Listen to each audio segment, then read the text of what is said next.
Saja kami ajak Anda menuju ke Kampung Sri Kandi di Jatinegara Kaum, Pulau Gadung, Jakarta Timur untuk melihat bagaimana kondisi terakhir masyarakat yang lahannya dieksekusi atas perintah pengadilan karena milik PT Buana Estate bersama dengan rekan Rianti Rahadiana bersama tim laporan langsung kami. Rianti. Tengah bertugas di studio dan juga selamat malam untuk pemirsa Jak TV. Pemirsa, saat ini saya masih berada di lokasi pasca bentrokan aparat kepolisian dengan warga kompleks Sri Kandi RT 07 RW 03 Jatinegara Kauman Pulau Gadung Jakarta Timur. Bisa dilihat di belakang saya pemirsa, puluhan rumah warga yang telah menempati lahan kosong ini selama belasan tahun sudah rata dengan tanah, dan ini salah satu rumah dari Bapak RT yang saat ini memang tidak beda dengan warga-warga lainnya, itu memang sudah rata dengan tanah dan barang-barangnya di sini masih terlihat seperti tempat piring, dan juga saya tadi juga melihat di situ ada kulkas dan juga banyak sekali perabotan-perabotan rumah tangga yang masih berada di bawah puing-puing yang saat ini sedang kami naiki. Dan ini berikut ini adalah Pak Turjan. Pak Turjan, selamat malam. Malam. Bapak, ini bisa diceritakan kondisi rumah Bapak ini sepertinya sudah rata dengan tanah ya. Bapak sudah menempati rumah ini berapa lama? Dari tahun 98. 98. Dan rumah yang Bapak tempat ini berapa luasnya? Luasnya kurang lebih 150 meter. 150 meter cukup besar ya Pak ya ternyata rumahnya. Dan ini berdiri permanen Pak? Permanen. Permanen. Ya. Bapak bisa dilihat mana ruang tamu Bapak, mungkin bisa dijelaskan Pak? Ruang tamu sini nih. Nah ini ruang tamu.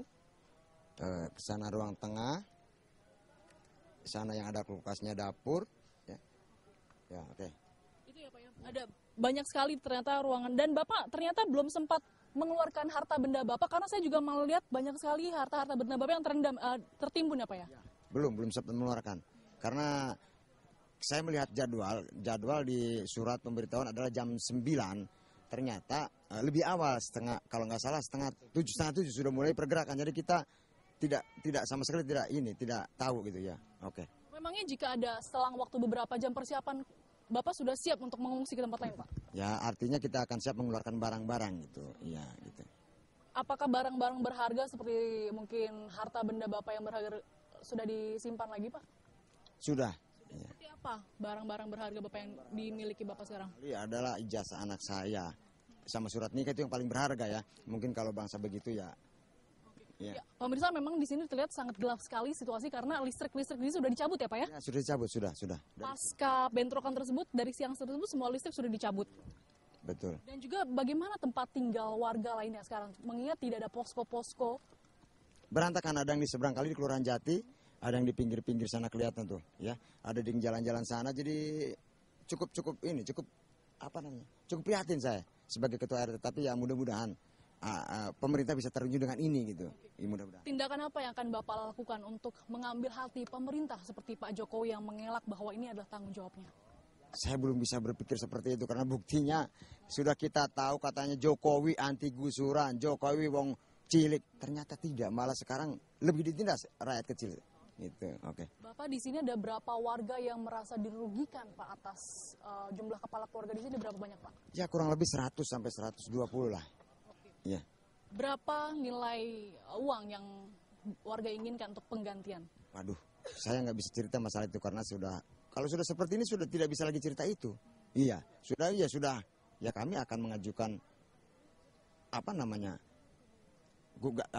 melaporkan kejadian ini kepada pihak kepolisian, ke Mahkamah Agung, ke HAM ya. Komnas HAM jelas ke Komnas HAM, itu sudah pasti ya. Di sini banyak anak-anak kecil ya Pak ya, yang masih membutuhkan tempat tinggal, sempat makan juga Pak. Apakah ada posko-posko bantuan untuk masyarakat yang iba terhadap Bapak ini Pak? Belum ada. Bahkan sekolah pun ini terlantar semua. Sekolah mana pakaiannya di mana, buku di mana sudah tidak tahu lah ini. Mana mau ujian, sebentar lagi kan udah bingung dah saya. Iya. Jadi memang masih terlantar seperti ini ya, dibiarkan seperti ini saja Pak? Iya. Apakah nanti akan ada membangun posko lanjutan? Insya Allah rencana mau bikin gitu, mungkin di sebelah sana, sebelah barat di pertigaan itu kita akan bikin, atau sebelah sana barat lagi itu, biar siapa tahu nanti ada bantuan dari pemerintah kita bisa mengalokasikan gitu. Bapak, ini ada informasi katanya pasca aparat kepolisian melakukan perontokan atau mungkin perubuhan rumah-rumah yang keluarga Bapak dan juga warga-warga Jatinegara ini dilakukan, ada aparat kepolisian itu sedang santap siang dan mereka keracunan ini Pak. Tanggapan Bapak gimana? Aduh, Ya jangan bilang begitu. Mungkin karena kecapean atau gimana gitu. Ya seperti itulah mungkin gitu. Bukan Bapak toh? Bukan. Kami belum makan sampai saat ini belum makan. Belum makan Bapak? Belum ada ngasih makan kami. Makan minum bagaimana Pak? Mandi cuci kakus gimana? Belum mandi, belum apa ini mau mandi di mana? Udah nggak bisa mandi gitu. Pindah lapar aja udah begini udah. Ya syukur sehat gitu. Lalu tindakan apa yang ke depannya Pak? Ini mengingat sekali banyak masyarakat ini menjadi pusat perhatian masyarakat Indonesia khususnya Pak. Kami tetap akan menuntut. Hak manusia yang jelas, hak asasi manusia. Ini yang jelas kita didolimi seperti ini gitu. Apa aja tidak ada rasa kemanusiaan. Kita manusia sama kan sama aja. Probo sama, kita juga sama gitu. Gitu. Pak, semoga ada titik temu ya Pak ya permasalahan antara warga di Jatinegara Kauman ini dengan juga PT Buana Estate tersebut. Rencananya ini tempat akan dibangun apa oleh PT Buana Estate ini? Belum berhenti. Saya nggak tahu. Ya. Terima kasih Bapak atas waktunya dan pemirsa. Ini kejadian ini memang sempat merenggut banyak sekali perhatian oleh masyarakat Indonesia dan ternyata pasca bentrokan antar warga kepolisian yang makan siang setelah pasca bentrokan tersebut mengalami keracunan dan seluruh anggota kepolisian tersebut saat menyantap makan siang atau nasi box ini merasa pusing dan langsung dilarikan ke Puskesmas Cakung yang terletak tak jauh dari tempat sini. Dan pemirsa, dari data sementara berikut ini adalah nama-nama kepolisian yang mengalami keracunan makanan itu diantaranya Bribtu Sarjono, Bribda Roka, Bribda Puput, Bribtu Yanuar, Bribtu Halim, Bribtu Srianto, Bribta Cahyo, Bribtu Sintong, Bribtu Hino, Bribtu Nopriano, dan Bribtu Sunar dan Satuan Brimob Polda Metro Jaya. Dan pemirsa, demikian yang dapat saya laporkan langsung dari lokasi kejadian Jatinegara Kauman, Jakarta Timur. Kembali ke Sela yang ada di studio. Rekan Rianti Rahadiana bersama tim laporan langsung kami dari Kampung Srikandi di Jatinegara Kaum, Jakarta Timur.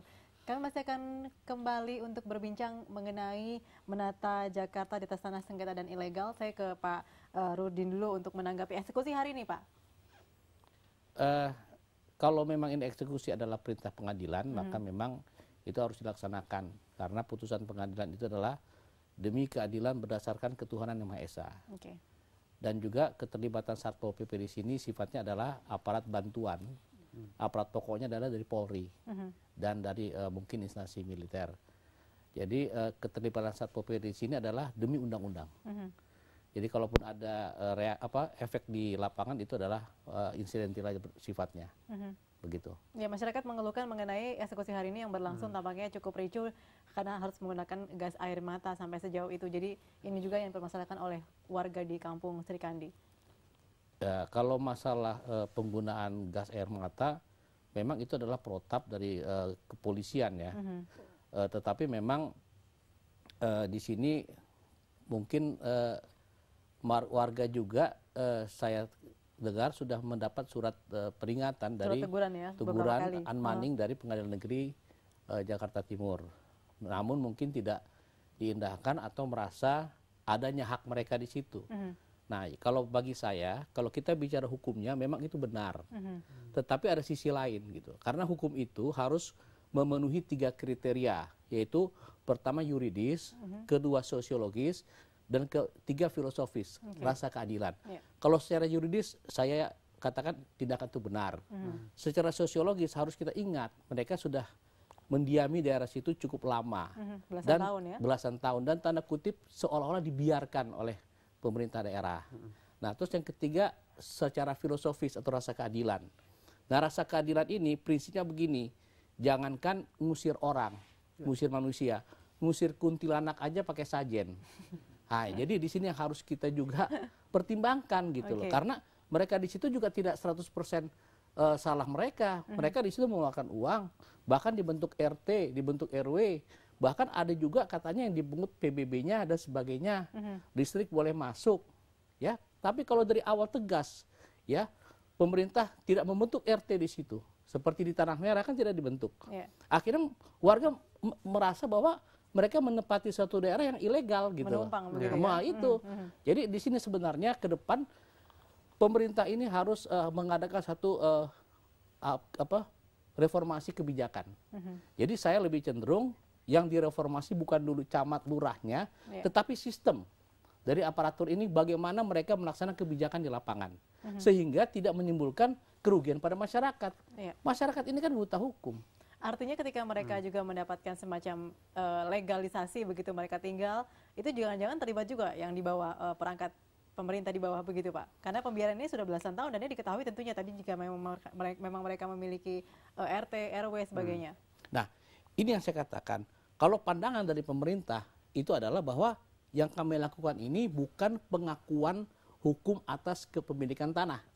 Bagi kami adalah untuk mengatur sosial kemasyarakatannya. Maka dibentuk RT RW, dikasih fasilitas boleh pasang listrik dan sebagainya. Nah, tapi masyarakat tidak tapi masyarakat itu, memandangnya lain. Ya, loh, gue dibolehin tinggal sini. Karena gue juga keluar duit, gue bayar uang ganti garap.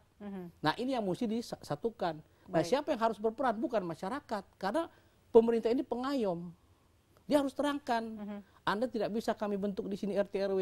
Anda tidak bisa bayar listrik karena Anda menempati tanah milik orang lain gitu. Tampaknya banyak sekali mungkin kasus-kasus seperti ini PR begitu ya di masa pemerintahan Jokowi yang sudah sekian lama, belasan tahun, puluhan tahun bahkan dibiarkan dan sekarang menjadi bom waktu seperti saat ini baru dieksekusi ya. Baik, kami masih akan kembali untuk berbincang mengenai hal itu. Tetaplah bersama kami akan kembali bersama Anda setelah komersial break berikut.